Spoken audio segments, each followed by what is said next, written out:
Presidential candidate Beto O'Rourke in town today hosting what he called a community conversation on democracy and voting rights.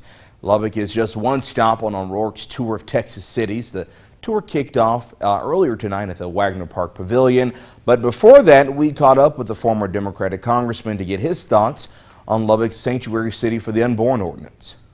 You know, I hope when we are discussing this issue and legislating around reproductive health care that we remember the cost and the consequences of otherwise well-intentioned policy decisions.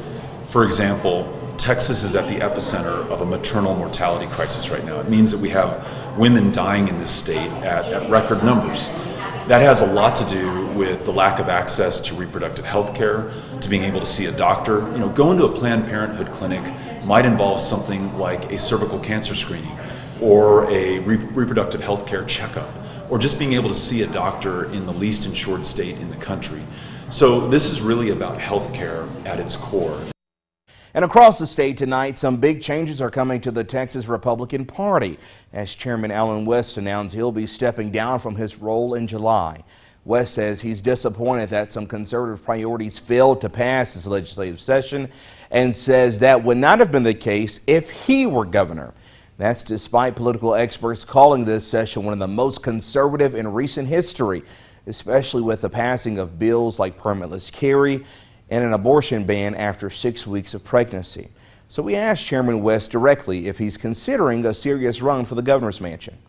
Right now, this is a prayerful consideration that I need to break contact and start looking at that and seeing that there's a support for that actually happening.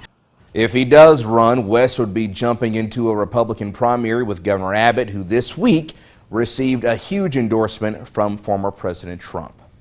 We asked Beto about Mr. West's possible bid for governor and the current state of the Texas GOP. It looks like it's going to be a very interesting Republican gubernatorial primary. Allen West might be the latest entrant into that. You had former Senator Huffines announce against the governor, and I'm sure you're going to see more coming in now. It's an interesting development on the Republican Party's side, where the governor and the lieutenant governor are no longer getting along, nor are they with the land commissioner and the attorney general. It's the fracturing of the Republican Party, and you know, maybe something good will come out of it.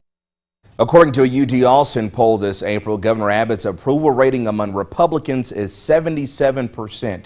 But as we know, whoever wins the Republican nomination will then have to face a Democrat next November. So is there a chance Beto could take a shot at running for governor? Not at this time. I'm really focused on this fight for voting rights. And once that fight is over, once we've been able to secure voting rights for everyone in Texas, I'm going to think about what capacity I can serve in that will do the most good. That could be running for office. It could be supporting others who run for office. Whatever it is, I'm in for the distance for Texas, and grateful to be back in Lubbock and traveling the state again.